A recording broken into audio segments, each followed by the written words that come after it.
Venez, on discute un peu, ouais. Eh bien, je suis content d'être là aujourd'hui dans Venez on discute. Sébastien, donc je suis un booker de candidature depuis 10 ans pour ma propre agence. Depuis septembre 2020, j'ai créé une agence d'influenceurs pour débutants et j'ai également participé à la première saison de Touch to Cover avec Elena à l'époque et prochainement je serai en diffusion dans The Love Experiment saison 2 en Belgique. Alors mon expérience sur The Love Experiment saison 2, c'était une expérience enrichissante avec, comment expliquer, une expérience hors du commun pour essayer de trouver l'amour d'une manière différente, avec plusieurs questions, voir un petit peu en fonction de mes réponses si on pouvait trouver quelqu'un qui me correspondait et faire une rencontre d'une manière un peu spécifique. Maintenant je ne peux pas tout raconter aujourd'hui mais j'en garde de très bons souvenirs, une très belle rencontre et répondre dans quelques semaines pour savoir si j'ai trouvé l'amour. Exclusive, c'est que j'ai pas testé l'expérience comme tout le monde. Pour cette saison 2, ils ont testé une nouvelle manière de faire et j'étais, on va dire, le premier à tester cette expérience, donc le cobaye de l'émission.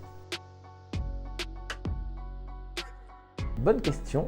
Je pense que j'aurais bien aimé être chanteur. Après, je sais pas chanter, mais j'aurais bien aimé être chanteur ou alors professeur.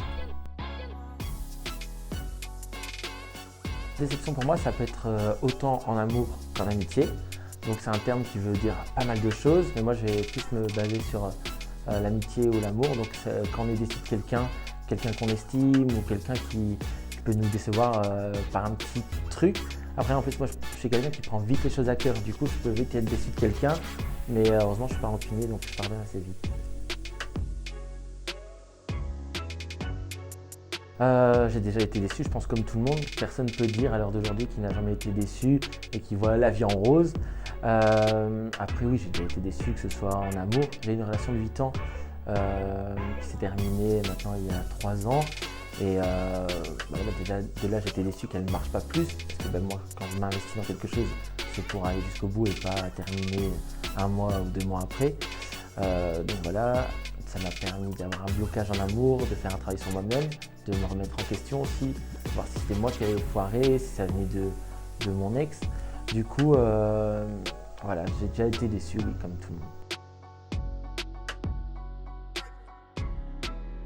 Je pense que le bon comportement à adopter face à une déception, c'est déjà d'ignorer. Parce que je pense que l'ignorance est la meilleure des choses pour montrer à l'autre qu'on est déjà un peu plus intelligent et qu'on ne rentre pas dans un jeu, parce que une fois qu'il y a une embrouille, une dispute ou qu'on est déçu de quelqu'un, c'est vrai que souvent on part dans des clashs, du tac au tac, où on essaie de savoir qui aura le dernier mot. Moi je dis tout de suite ce que je pense et après je réponds plus, j'ignore et je me forge en caractère. Maintenant on va dire peut-être que je suis plus, peut-être moins gentil sur certaines choses. Je travaillais avec une candidate de télé-réalité avec qui on était très très proches et en fait je me suis rendu compte qu'en fait elle était là vraiment que pour le côté business et que son amitié était fausse et une fois que elle n'avait plus de télé qui voulait d'elle ou qu'elle a pu être en diffusion et qu'elle avait d'autres projets, elle n'a pas hésité à une follow sur Insta et puis faire son chemin alors que on était presque tous les week-ends ensemble. Elle a travaillé que avec moi donc pas forcément avec d'autres bookers. Et du coup, ça c'est une déception qui est arrivée il y a peut-être 1 an maintenant. Et voilà, je pense que dans le milieu du travail, ce serait cette personne et je pense qu'elle se reconnaîtra si elle tombe sur cette vidéo. Si, un peu, comme je disais tout à l'heure, ça m'a permis d'avoir un plus fort caractère, de peut-être dire les choses plus vite quand je suis déçu de quelqu'un et plus vite passer à autre chose. Et après, je pense que bien sûr, en caractère, ça nous forge, ça nous rend peut-être plus dur.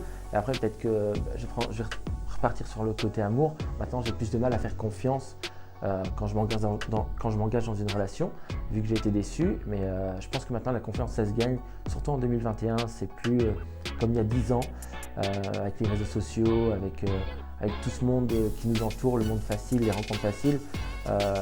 Donner sa confiance trop vite, ça peut nous amener à avoir plus de déceptions. Donc maintenant, c'est quelque chose que je donne moins vite et je préfère être entouré de 5 amis sincères que comme avant, il y a peut-être 5 ans, avoir un groupe d'amis de 20 personnes et que tout le monde, au final, était faux ou alors une fois qu'ils ont leur vie de couple, on n'a plus de nouvelles.